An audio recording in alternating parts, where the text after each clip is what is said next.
Hello दोस्तों, learning by doing पे मैं प्रियंका आप सभी का स्वागत करती हूं। और जैसा कि आपके सामने है दोस्तों, ये है यूपीएसआई एंड यूपी पुलिस का हिंदी का क्वेश्चन प्रैक्टिस सेट नंबर 6।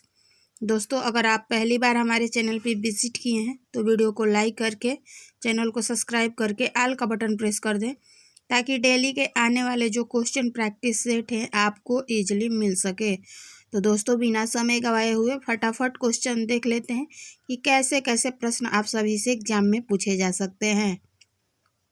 तो क्वेश्चन नंबर 1 में आपसे पूछा गया है कि कर्कश का विलोम नीचे दिए गए विकल्पों में से चुने। ठीक है, ऑप्शन ए कठोर, ऑप्शन बी विवेकी, ऑप्शन सी मधुर या ऑप्शन डी विनम्र।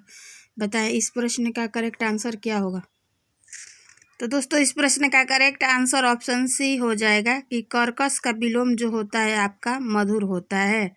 ठीक है, अगला क्वेश्चन 2 और 3 में दिया है कि वाक्यांशों के लिए एक उचित विकल्प चुने। ठीक है, क्वेश्चन नंबर 2 में पूछा है जो इंद्र पर विजयी प्राप्त कर चुका है उसे क्या कहते हैं।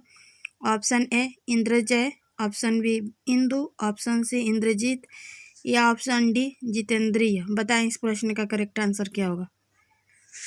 तो दोस्तों, इस प्रश्न का करेक्ट आंसर ऑप्शन सी हो जाएगा कि जो इंद्र पर विजयी प्राप्त कर चुका हो उसे इंद्रजीत कहते हैं। ठीक है, क्वेश्चन नंबर 3 है कि उच्च कुल में पैदा व्यक्ति को क्या कहते हैं। ऑप्शन ए धनी, ऑप्शन बी स्वर्ण, ऑप्शन सी श्रेष्ठ या ऑप्शन डी कुलीन। बताएं इस प्रश्न का करेक्ट आंसर क्या होगा। तो दोस्तों, इस प्रश्न का करेक्ट आंसर ऑप्शन डी हो जाएगा कि उच्च कुल में पैदा व्यक्ति को कुलीन कहते हैं। ठीक है, अगला क्वेश्चन है क्वेश्चन नंबर 4 कि ईश्वर तुम्हें दीर्घायु दे अर्थ के आधार पर वाक्य का भेद बताइए। ऑप्शन ए प्रश्नवाचक वाक्य, ऑप्शन बी विस्मयवाचक वाक्य, ऑप्शन सी इच्छावाचक वाक्य या ऑप्शन डी निषेधवाचक वाक्य। बताएं इस प्रश्न का करेक्ट आंसर क्या होगा। तो दोस्तों, इस प्रश्न का करेक्ट आंसर ऑप्शन सी हो जाएगा, वो होगा आपका इच्छावाचक वाक्य। ठीक है, अगला क्वेश्चन है क्वेश्चन नंबर 5 कि श्री गणेश का विलोम शब्द है। Option A Shri Radhe, option B इति श्री, ऑप्शन सी विनाश या ऑप्शन डी इनमें से कोई नहीं। बताएं। तो दोस्तों, इस प्रश्न का करेक्ट आंसर ऑप्शन बी हो जाएगा, श्री गणेश का विलोम इति श्री होता है। क्वेश्चन नंबर 6 है कि फूल का पर्यायवाची नहीं है। ऑप्शन ए सुमन, ऑप्शन बी पुष्प, ऑप्शन सी तनुजा या ऑप्शन डी कुसुम। बताएं इस प्रश्न का करेक्ट आंसर क्या होगा। तो दोस्तों, तनुजा जो है फूल का पर्यायवाची नहीं है, बाकी के तीनों जो हैं सुमन, पुष्प और कुसुम ये फूल के पर्यायवाची हैं। क्वेश्चन नंबर 7 है कि किस रस को रसराज कहा जाता है। ऑप्शन ए बी रस को, ऑप्शन बी हास्य रस को, ऑप्शन सी श्रृंगार रस को या ऑप्शन डी शांति रस को। तो दोस्तों, इस प्रश्न का करेक्ट आंसर हो जाएगा कि श्रृंगार रस को रस का रसराज कहा जाता है। ठीक है, क्वेश्चन नंबर 8 है कि मनरे तन कागद का पुतला लांगे बुध बिनिसी जाए छीन में गर्व करे क्या इतना। इन पंक्तियों में कौन सा रस है। ऑप्शन ए भक्ति रस, ऑप्शन बी श्रृंगार रस, ऑप्शन सी करुण रस या ऑप्शन डी शांति रस। बताएं। तो दोस्तों, इस प्रश्न का करेक्ट आंसर ऑप्शन डी हो जाएगा, वो होगा आपका शांति रस है। क्वेश्चन नंबर 9 है कि जिस छंद में 4 चरण और प्रत्येक चरण में 16 मात्राएं होती हैं वह कहलाती हैं। ऑप्शन ए दोहा, ऑप्शन बी सोरठा, ऑप्शन सी रोला या ऑप्शन डी चौपाई। बताएं फटाफट इस क्वेश्चन का करेक्ट आंसर क्या होगा। तो दोस्तों, इस प्रश्न का करेक्ट आंसर ऑप्शन डी हो जाएगा कि उसे चौपाई कहते हैं, जिसमें 4 चरण और 16 मात्राएं होती हैं। ठीक है, अगला क्वेश्चन है क्वेश्चन नंबर 10 है आपके सामने कि कल्प वृक्ष का पर्यायवाची है। ऑप्शन ए पारिजात, ऑप्शन सी कल्पतरु, ऑप्शन सी देववृक्ष, ऑप्शन डी ये सभी। बताएं इस प्रश्न का करेक्ट आंसर क्या होगा। तो दोस्तों, इस प्रश्न का करेक्ट आंसर ऑप्शन डी हो जाएगा कि ये सभी जो है कल्प वृक्ष का पर्यायवाची हैं। पारिजात, कल्पतरु और देववृक्ष जो है ये कल्प वृक्ष के पर्यायवाची शब्द है। क्वेश्चन नंबर 11 है कि हिंदी की आदि जननी क्या है। Option A Pali, option B Sanskrit, option C Apabhramsha या ऑप्शन डी प्राकृत। बताएं इस प्रश्न का करेक्ट आंसर क्या होगा। तो दोस्तों, इस प्रश्न का करेक्ट आंसर ऑप्शन बी हो जाएगा कि हिंदी की जननी जो है संस्कृत को कहा जाता है। ठीक है, क्वेश्चन नंबर 12 है कि हिंदी दिवस कब मनाया जाता है। ऑप्शन ए 14 अक्टूबर को, ऑप्शन बी 14 सितंबर को, ऑप्शन सी 11 जून को या ऑप्शन डी 15 सितंबर को। तो इस प्रश्न का करेक्ट आंसर ऑप्शन बी हो जाएगा कि 14 सितंबर को हिंदी दिवस मनाया जाता है। क्वेश्चन नंबर 13 है कि दिन रात अध्ययन करके भी वह प्रथम स्थान प्राप्त कर सका है। नीचे दी गए विकल्पों में से इस वाक्य में रेखांकित शब्द की शुद्ध वर्तनी बताना है। जैसा कि अध्ययन है, अध्ययन का शुद्ध वर्तनी क्या होगा, ठीक है, बताएं। Option A, option B, option C and option D. अध्ययन का शुद्ध वर्तनी क्या होगा? तो दोस्तों इस प्रश्न का करेक्ट आंसर ऑप्शन बी हो जाएगा, ठीक है। क्वेश्चन नंबर 14 है कि अविकारी शब्द क्या होता है? ऑप्शन ए संज्ञा, ऑप्शन बी सर्वनाम, ऑप्शन सी अव्यय या ऑप्शन डी विशेषण। बताएं इस प्रश्न का करेक्ट आंसर क्या होगा? तो दोस्तों इस प्रश्न का करेक्ट आंसर ऑप्शन सी हो जाएगा, वो होगा आपका अविकारी शब्द जो है अव्यय कहलाता है, ठीक है। क्वेश्चन नंबर 15 है कि हिंदी वर्णमाला में व्यंजनों की संख्या कितनी है? Option A 32, option B 34, option C 33, option D 36। बताएं इस प्रश्न का करेक्ट आंसर क्या होगा? तो दोस्तों इस प्रश्न का करेक्ट आंसर सी हो जाएगा कि 33 जो होता है यानी 33 हिंदी वर्णमाला में व्यंजनों की संख्या होता है, ठीक है। क्वेश्चन नंबर 60 से 20 तक दोस्तों आपके सामने एक काव्यांश दिया है और इसको पढ़ना है और इसी के माध्यम से प्रश्नों के उत्तर देने हैं। जैसा कि दिया है काव्यांश में, कुछ भी बन बस कायर मत बन, ठोकर मार पटक मत माथा, तेरी राह रोकती पाहन, कुछ भी बन बस कायर मत बन, ले देकर जीना क्या जीना, कब तक गम के आंसू पीना, मानवता ने तुझको सींचा वहाँ युगों तक खून पसीना। ठीक है, ये है आपके काव्यांश। अब इनसे संबंधित जो प्रश्न पूछे गए हैं उनका उत्तर देना है। क्वेश्चन नंबर 16 में पूछा गया है कि कवि क्या करने की प्रेरणा दे रहा है?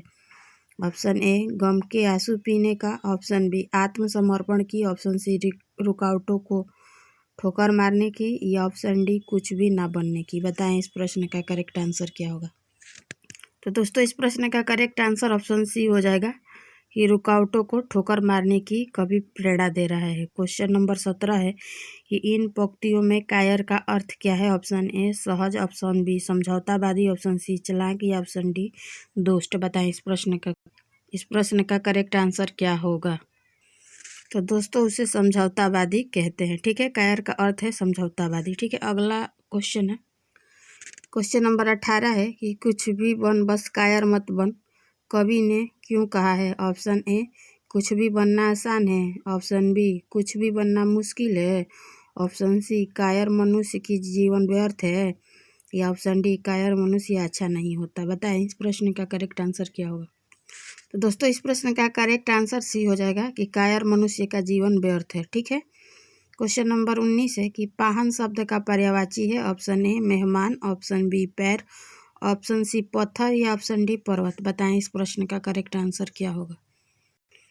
तो दोस्तों इस प्रश्न का करेक्ट आंसर ऑप्शन सी हो जाएगा, पाहन का पर्यायवाची जो है पत्थर है। ठीक है, क्वेश्चन नंबर 20 यानी 20 है कि कवि के अनुसार किस प्रकार का जीवन व्यर्थ है? ऑप्शन ए आदर्शवादी, ऑप्शन बी समझौतावादी, ऑप्शन सी खून पसीना बहाकर, या ऑप्शन डी रुकावटों को ठोकर मार। बताएं इस प्रश्न का करेक्ट आंसर क्या होगा? तो दोस्तों इस प्रश्न का करेक्ट आंसर ऑप्शन बी हो जाएगा कि समझौतावादी जो जीवन है वो आपका व्यर्थ है। ठीक है, क्वेश्चन नंबर 21 है कि इस समास में पहला पद संख्यावाचक होता है उसे क्या कहते हैं? ऑप्शन ए अव्ययी भाव, ऑप्शन बी द्विगु, ऑप्शन सी द्वंद्व, या ऑप्शन डी कर्मधारय। बताएं इस प्रश्न का करेक्ट आंसर क्या होगा? तो दोस्तों इस प्रश्न का करेक्ट आंसर ऑप्शन बी हो जाएगा कि द्विगु समास में पहला पद संख्यावाचक होता है। क्वेश्चन नंबर 22 है राजपुत्र में कौन सा समास होगा? ऑप्शन ए तत्पुरुष, ऑप्शन बी द्विगु, ऑप्शन सी द्वंद्व, या ऑप्शन डी कर्मधारय। बताएं इस प्रश्न का करेक्ट आंसर क्या होगा? तो दोस्तों इस प्रश्न का करेक्ट आंसर तत्पुरुष समास होगा, यानी राजा का पुत्र जो है, तो का इसमें उच्चारण हो रहा है, इस वजह से ये तत्पुरुष समास है। क्वेश्चन नंबर 23-24 में दिया है कि निम्नलिखित प्रत्येक विकल्पों में से बेमेल शब्द को चुनना है। ठीक है, जैसे कि 23 में दिया है समस्या, खेद, कठिनाई या जटिलता। बताइए इसमें से कौन सा बेमेल शब्द है? तो दोस्तों इसका करेक्ट आंसर हो जाएगा बी, यानी खेद जो है बेमेल शब्द है। ठीक है, क्वेश्चन नंबर 24 है आपके सामने दोस्तों। बताना है घर, प्रियजन, परिवार और बच्चों में से कौन सा बेमेल शब्द है।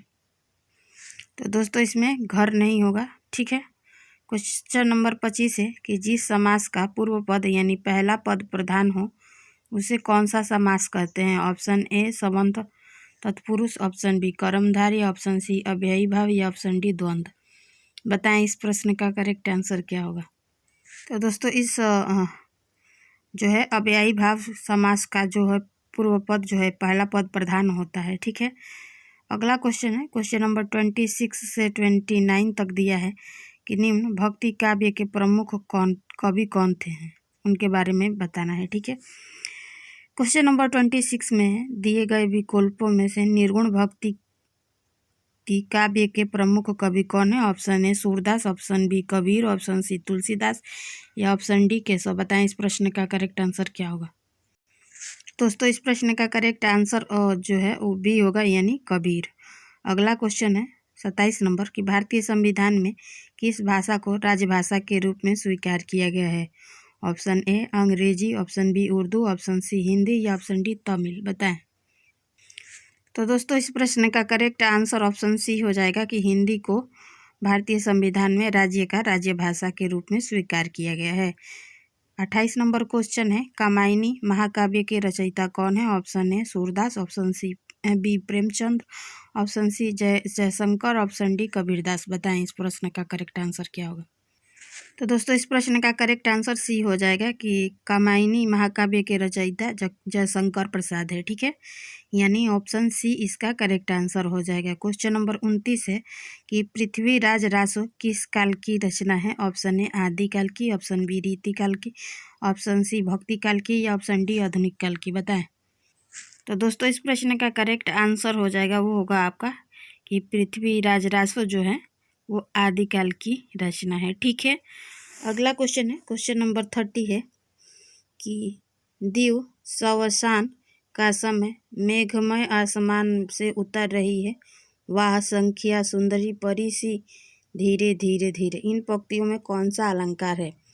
ऑप्शन ए रूपक, ऑप्शन बी उपमा, ऑप्शन सी श्लेष या ऑप्शन डी मानवीकरण। बताएं।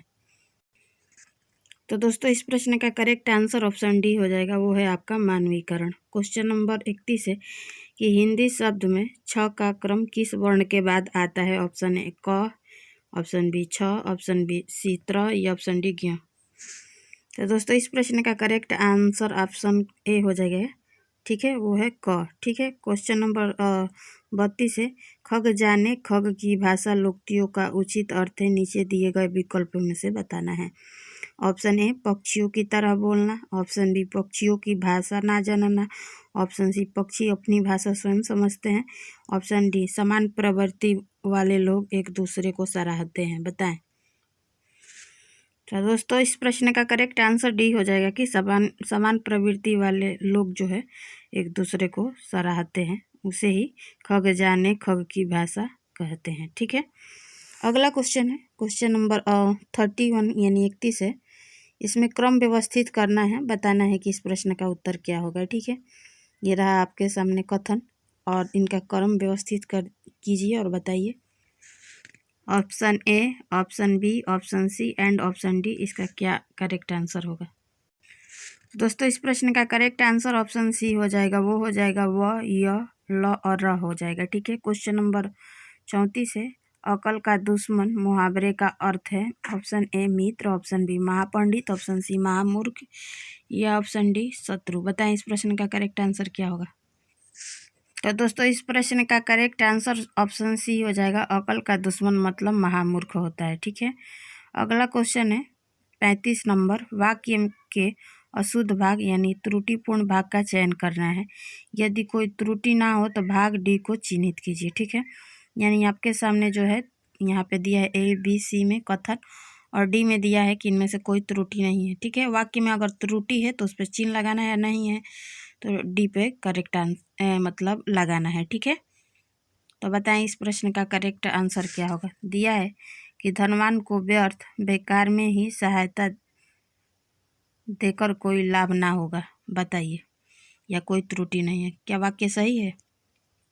तो दोस्तों इस प्रश्न में जो त्रुटि है वो ऑप्शन बी में है। ठीक है, क्वेश्चन नंबर 36 में दिया है कि दिए गए शब्दों में शुद्ध वर्तनी वाला शब्द है। ऑप्शन ए सर्वोत्तम, ऑप्शन बी संसारिक, ऑप्शन सी सच्चिदानंद, ऑप्शन डी कृति। बताएं। तो इस प्रश्न का करेक्ट आंसर ऑप्शन सी हो जाएगा, वो होगा आपका सच्चिदानंद जो है शुद्ध वर्तनी वाला शब्द है। क्वेश्चन नंबर 37 है कि उपसर्ग का प्रयोग होता है। ऑप्शन ए शब्द के आदि में, ऑप्शन बी शब्द के मध्य में, ऑप्शन सी शब्द के अंत में, या ऑप्शन डी इनमें से कोई नहीं। बताएं। तो दोस्तों इस प्रश्न का करेक्ट आंसर ऑप्शन ए हो जाएगा कि उपसर्ग का प्रयोग शब्द के आदि में यानी शब्द में पहले ही किया जाता है। ठीक है, क्वेश्चन नंबर 38 है मिठास शब्द में किस प्रत्यय का प्रयोग हुआ है। ठीक है, ऑप्शन ए मीठा, ऑप्शन बी ठास, ऑप्शन सी आस, या ऑप्शन डी प्यास। बताएं। तो दोस्तों इस प्रश्न का करेक्ट आंसर ऑप्शन सी हो जाएगा। तो जो उपसर्ग जो है पहले लगता है और प्रत्यय आपका बाद में लगता है।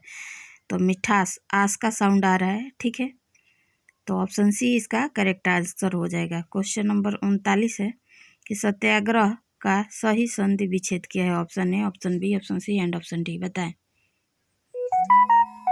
तो दोस्तों इस प्रश्न का करेक्ट आंसर ऑप्शन डी हो जाएगा। सत्य प्लस आग्रह जो है सत्याग्रह का संधि विच्छेद है। क्वेश्चन नंबर 40 है कि दो वर्णों के मेल से होने वाले विकार या परिवर्तन को कहते हैं।